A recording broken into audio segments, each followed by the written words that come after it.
Oh, well, I've just been, I was touring end of last year. I just finished that, which lasted around 2 years now, and now I've just been back at home writing. And who are you touring with? An artist called Kiwanuka, so we're promoting his second album. Yeah? Yeah. How did you first start chatting to him then?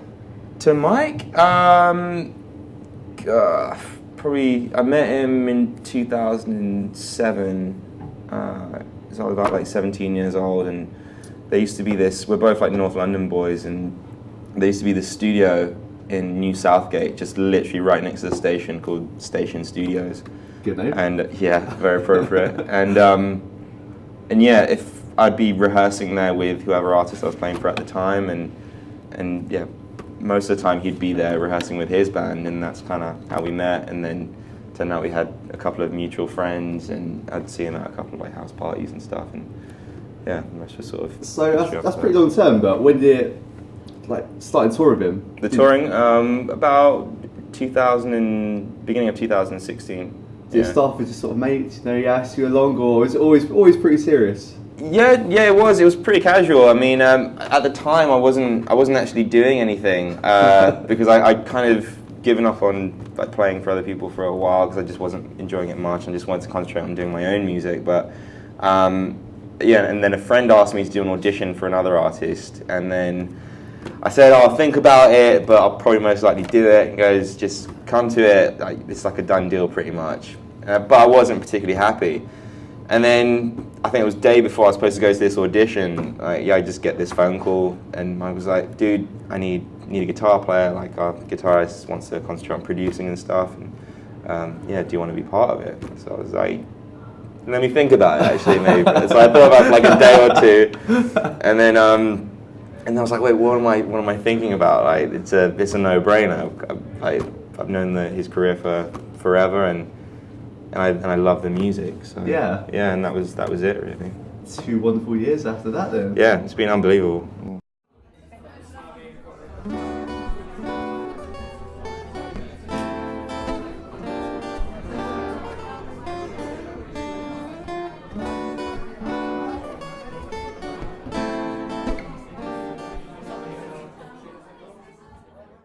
It was quite heavy when I first got the guitar, but then I suppose I found sort of blues music, you know, a little bit after all those heavy rock bands. So who introduced you to blues then? My mum did, actually. Oh wow. Yeah, we were in HMV in Trocadero, and yeah, Mum bought me a BB King CD, and that was like, there it is again. That was, go on. That was like the intro sort of to blues, and then I got into Hendrix after that, and then yeah, I got this one Hendrix album, and it had like a list of blues artists on the back, and then that was it, really. Wow. Yeah, that sort of opened me up to. So parents-wise, then, was Dad very different? Was he blues as well, or was he? No, I mean, it's a funny thing with my dad because he's like he did play piano when he was a kid. One I mean, you can't. Well, no, he loves. No, I can't. Yeah, but he loves to brag. He loves to brag about it now. But yeah, classic dad. That is. Yeah, he doesn't. I don't know. Yeah, he's not really. He likes music, but he's not a music lover. Like my mum. My mum is like, yeah, listens to all sorts and has always introduced me to like weird stuff like Joni Mitchell or Sparks from the 70s. Wow. Yeah, good mix. T-Rex as well. It goes T-Rex on. have some catchy tunes. Yeah, Mark Bolan is like tunes. definitely one of my heroes for sure.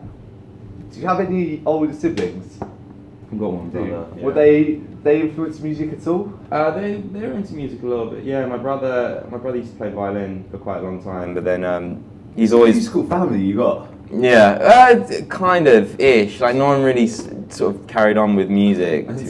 Well, my uncle. He's a really good classical guitarist, but yeah, I never really got into like classical guitar. Yeah, but my brother played violin for a bit, but he's always been academic. Was so. there ever a family band in the office? No, never. My mum actually, her family, because my mum's from the Caribbean, so there's like 8 of them, and yeah, they had like a family band. What were they called actually? I can't remember.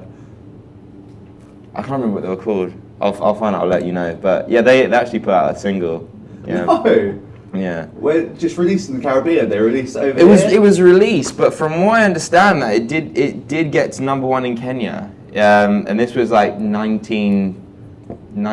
the mid-90s actually. That's awesome. Yeah. Do you have any family in Kenya? How No, Kenya? I don't know. I haven't got any family in Kenya, not that I know of. Well, to be honest, I'm still finding out where all my family are from anyway.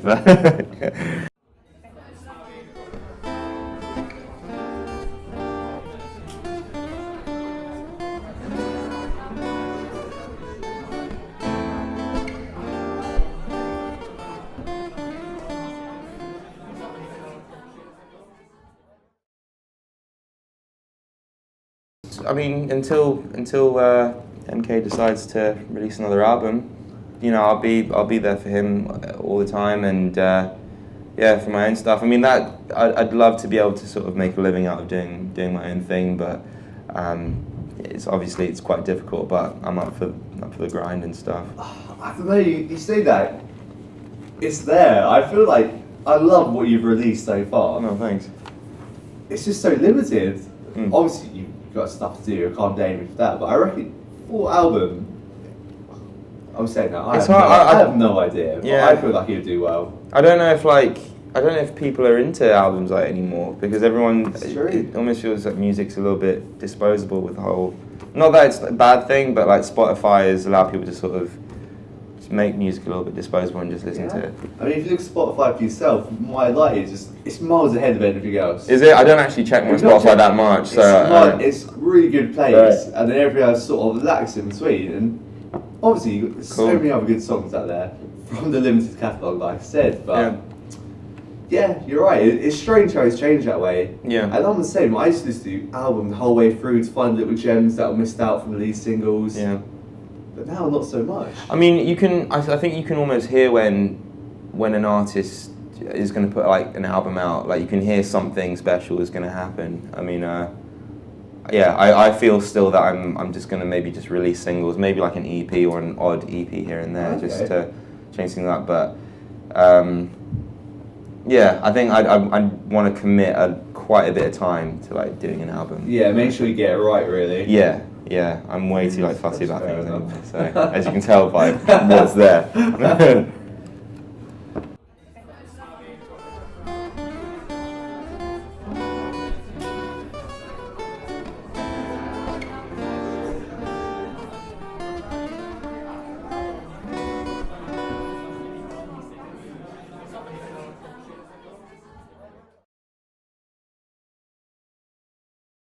So, upcoming singles, you got anything coming out soon? Yeah, next month, around maybe late April, I'm going to put out a new single, I think. And do you know what it's going to be called yet?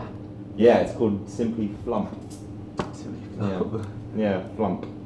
Is there any insight to the name? I don't know, when I wrote this particular riff, and for some reason, like, I was thinking of the, do you remember Flumps, the sweets? Yes. They were so good. Every time I've mentioned it to people, they don't know, but I'm just like, they were great. Just it's a little twisty, like yeah, the exactly. ones. That's right. Yeah. But for some reason, I don't know, it had to be called Flump, and I think it goes with the song very well. I can't even begin to imagine how it's going to sound, but I'm excited to hear that anyway. I think it sort of complements the sweet in a way. It's short and sweet and simple. That is the best line for it. I mean, we've got to find out who makes Flumps. There's got to be some sort of sponsorship or partnership. I haven't come across one in a long time, so Do you reckon they ever make them anymore? I think they might have discontinued it. I mean, that's pretty old school sweet now. The kids of today don't know what they're missing. They don't. I don't even know if you can get can you get penny sweets from the shop anymore? Is that? I bet they're not penny sweets though. No, there wouldn't be penny sweets. Okay, you've got your penny sweet bag. Mm. All of them lined up in front of you. Where are you going first? Oh, man. I'm definitely gonna go for cherry cola bottles. Yeah, good decision. I did those They're sort of like jelly snakes, but there was two kinds. There was like the sort of pure gelatin ones, but then there was those other ones that had the sort of yellow base. Never go for those ones. Those were always like really tough to chew and digest, I found. You got to get like, oh wait, what were they? I mean, white chocolate mice are always White chocolate mice, every time. always, yeah, and even the buttons with the sprinkles on top as well. That's Razzles? Jello strawberries. Jello strawberry. Yeah, strawberries. Some of those bad boys. Definitely. Sometimes you come across some really raggo ones though, like I don't know. They just Oh, no, they didn't what taste the ones? way. No, there's the strawberries, like the straws. They didn't taste Oh, the way that they. straws. Yeah, they didn't taste the way they should be. Like should do sometimes, but It's like the. Do you remember the little bananas you could get? yeah, those were good.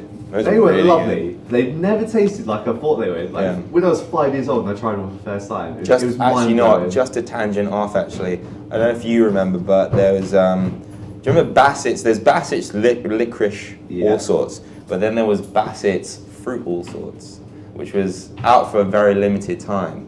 But I generally those- don't think I ever saw them. Or really, those were the greatest sweets of all time. Like so end of it's story. still all sort of licorice, Yeah. but fruity flavoured. But fruit flavored, yeah. There was so much more Jesus sort of Christ. moreish than the licorice type, and I love licorice, but these were just unbelievable.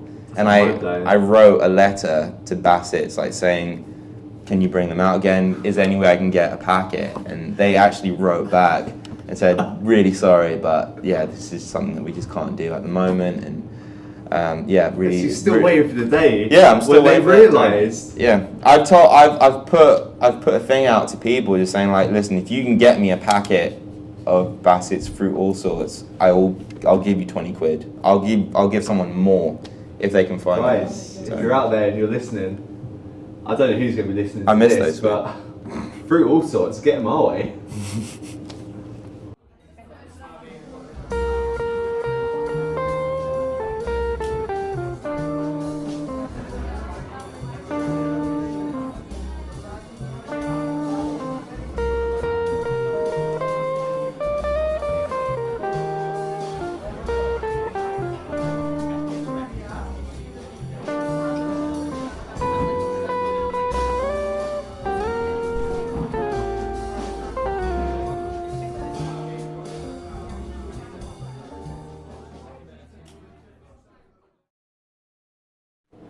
Fuck, I should have plugged this. I got a gig on the 7th of April at the Finsbury in Manor House.